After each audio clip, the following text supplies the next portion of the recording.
हमारे चैनल को सब्सक्राइब करें और बेल आइकन दबाएं। अरहुल के फुलवा में कौन गुण है, मैया रहली लो भाई। अरहुल के फुलवा में कौन गुण है, मैया रहली लो भाई। कोठा अटारी माँ के मन हो न भावे, कोठा अटारी माँ के मन हो न भावे। पर्वत पहाड़ में कौन गुण है, मैया डेरा गिराई।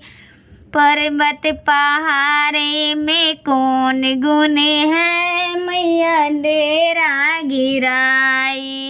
अरहुल के फुलवा में कौन गुण है, मैया रहली लो भाई। अरहुल के फुलवा में कौन गुण है, मैया रहली लो भाई। रेशम के साड़ी माँ के मन हो न भावे, रेशम के साड़ी माँ के मन हो न भावे। लाल लाल चुनरी में कौन गुण है, मैया लेली लेपटाई। लाल लाल चुनरी में कौन गुण है, मैया लेली लेपटाई। अरहुल के फुलवा में कौन गुण है, मैया रहली लो भाई। अरहुल के फुलवा में कौन गुण है, मैया रहली लो भाई। मक्खन मलाई माँ के मन हो न भावे, मक्खन मलाई माँ के मन हो न भावे।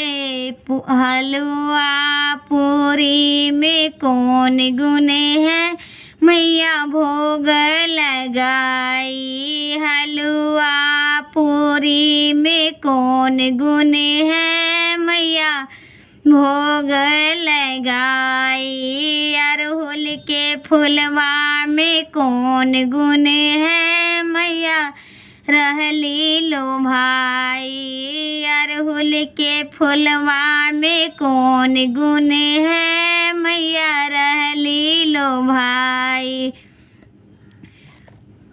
कार समारी माँ के मन हो न भावे, कार समारी माँ के मन हो न भावे।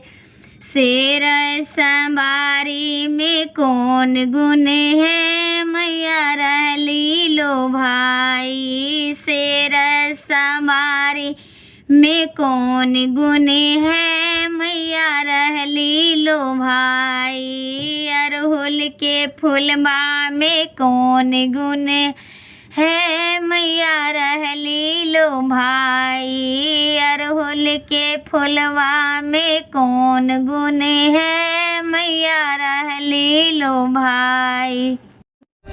For more updates, subscribe to our channel, click the show links and enjoy watching the videos.